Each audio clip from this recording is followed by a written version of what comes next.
તમે પણ કદાચ વિચારતા હશો કે આ ઇન્સ્ટાગ્રામમાં અચાનક ચાલી શું રહ્યું છે.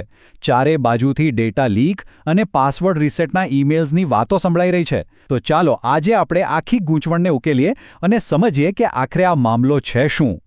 ઘણા લોકોના ઇનબોક્સમાં અચાનક ઇન્સ્ટાગ્રામ તરફથી પાસવર્ડ રીસેટ કરવા માટેના ઈમેલ્સ આવવા લાગ્યા. અને જો તમને પણ આવો ઈમેલ મળ્યો હોય તો તમે એકલા નથી. આ કોઈ નાનીસૂની ઘટના નહોતી, પણ હજારો લોકો આ જ મૂંઝવણનો સામનો કરી રહ્યા હતા. અને પછી તો શું? સોશિયલ મીડિયા પર જાણે કે આ વાતનું પૂર આવી ગયું. દરેક જણ પોતાના અનુભવો શેર કરી રહ્યું હતું. ત્યારે ખબર પડી કે આ કોઈ નાની વાત નથી, પણ એક મોટી અને વ્યાપક સમસ્યા છે જે ઘણા લોકોને અસર કરી રહી હતી. હવે આ ઈમેલ્સના મામલાની વચ્ચે જ એક બીજી વાત પણ સામે આવી, એક મોટા ડેટા લીકની વાત.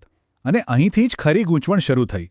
શું આ પાસવર્ડ રીસેટ અને ડેટા લીક એકબીજા સાથે જોડાયેલા છે કે પછી આ બે તદ્દન અલગ અલગ વાર્તાઓ છે? તો પહેલા વાત કરીએ એ ડેટા લીકની. સાયબર સિક્યુરિટી ફર્મ્સના રિપોર્ટ્સ મુજબ લગભગ 1.75 કરોડ ઇન્સ્ટાગ્રામ એકાઉન્ટ્સની માહિતી લીક થઈ છે. હા, તમે બરાબર સાંભળ્યું. આ આંકડો ખરેખર બહુ મોટો અને ચિંતાજનક છે. હવે સવાલ એ છે કે આટલા બધા ડેટામાં શું લીક થયું? તો જુઓ, એમાં યુઝરનેમ, આખું નામ, ઈમેલ એડ્રેસ, ફોન નંબર જેવી અંગત વિગતો હતી. પણ અહીં એક રાહતની વાત છે. સૌથી મહત્વની વાત એ છે કે આ લીકમાં પાસવર્ડ્સ નહોતા. ચાલો, એ એક સારી ખબર છે. પણ આનાથી એક મોટો સવાલ ઊભો થયો. શું ઇન્સ્ટાગ્રામ હમણાં જ હેક થયું છે? આટલો બધો ડેટા અચાનક ક્યાંથી આવ્યો? શું આ ડેટા નવો છે કે જૂનો? અને તપાસ કરતા જે વાત સામે આવી તે ખૂબ જ રસપ્રદ છે. આ ડેટા કોઈ નવા હેકનો નથી. બિલકુલ નહીં. આ તો જૂની કહાની છે. જુઓ, આ ડેટા ફાઇલ તો 2022માં બની જતી. પછી 2024ના અંતમાં ઇન્સ્ટાગ્રામની સિસ્ટમમાં એક નાની ખામીનો ફાયદો ઉઠાવીને તેને સ્ક્રેપ કરવામાં આવ્યો. અને હવે જાન્યુઆરી 2026માં એ જ જૂનો ડેટા વેચાણ માટે બહાર આવ્યો છે. એટલે કે ઇન્સ્ટાગ્રામની સિસ્ટમ હમણાં તૂટી નથી. સારું, તો આ બધી અફવાઓ અને વાતોની વચ્ચે એ જાણવું ખૂબ જરૂરી છે કે ખુદ ઇન્સ્ટાગ્રામની માલિક મેટા કંપની આ વિશે શું કહે છે. એમનું શું કહેવું છે આખા મામલા પર? તો મેટાના પ્રવક્તાએ જે કહ્યું તે આ મુજબ છે. એમણે કહ્યું કે હા, એક સમસ્યા હતી જેના કારણે બહારની કોઈ વ્યક્તિ પાસવર્ડ રીસેટના ઈમેલ મોકલી શકતી હતી. પણ એમણે એ પણ કહ્યું કે અમે એ સમસ્યાને ઠીક કરી દીધી છે. સૌથી અગત્યની વાત, એમણે ખાતરી આપી કે અમારી સિસ્ટમમાં કોઈ ભંગાણ નથી થયું અને લોકોના એકાઉન્ટ્સ સુરક્ષિત છે. તો હવે આખી વાત સ્પષ્ટ થઈ.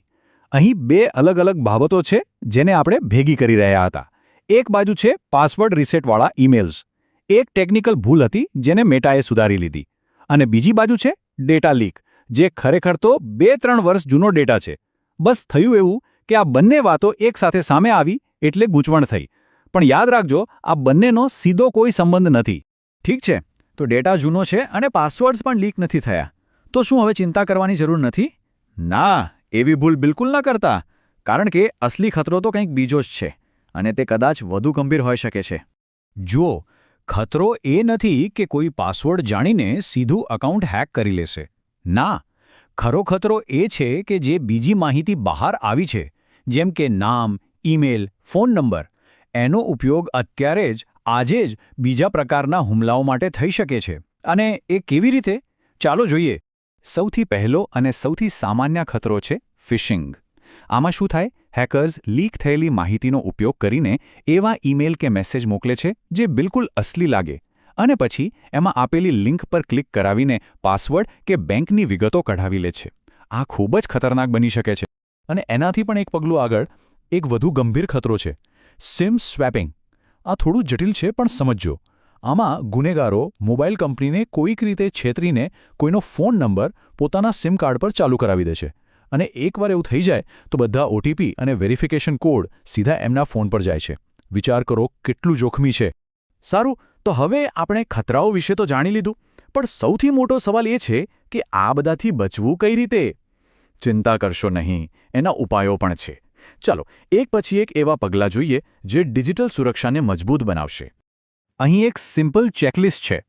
પહેલું અને સૌથી જરૂરી, 2 ફેક્ટર ઓથેન્ટિકેશન એટલે કે 2FA ચાલુ કરી દો. બીજું, પાસવર્ડ મજબૂત અને દરેક જગ્યાએ અલગ રાખો. ત્રીજું, કોઈપણ શંકાસ્પદ ઈમેલ કે મેસેજથી સાવધાન રહો. અને ચોથું, સમયાંતરે પોતાની ઓનલાઈન હાજરી એટલે કે ડિજિટલ ફૂટપ્રિન્ટ તપાસતા રહો. અને 2FA માટે એક ખાસ ટિપ: SMS પર આવતા કોડનો ઉપયોગ કરવાને બદલે ગૂગલ ઓથેન્ટિકેટર જેવી ઓથેન્ટિકેટર એપનો ઉપયોગ કરો.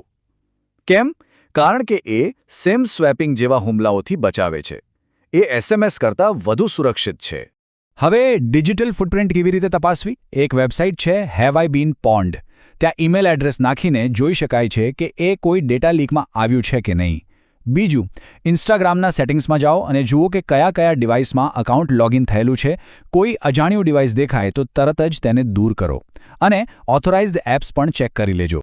અને છેલ્લે, સાયબર એક્સપર્ટ્સની એક વાત ગાંઠ બાંધી લેજો: જો પાસવર્ડ બદલવા માટે વિનંતી નથી કરી તો પછી એવા કોઈપણ ઈમેલને સીધો ડિલીટ કરી દો. એમાં આપેલી કોઈપણ લિંક પર ક્લિક કરવાની ભૂલ તો બિલકુલ ન કરતા. તો આ આખી ઘટના આપણને એક મોટા સવાલ પાસે લાવીને ઊભા રાખે છે. શું આપણી ડિજિટલ જિંદગી ખરેખર સુરક્ષિત છે? શું આપણે પૂરતી સાવચેતી રાખીએ છીએ? આ વાત ખાલી ઇન્સ્ટાગ્રામની નથી, પણ આપણી ઓનલાઈન દુનિયામાં આપણે જે કંઈ પણ કરીએ છીએ એ બધાની સુરક્ષાની છે. વિચારવા જેવી વાત છે, ખરું ને?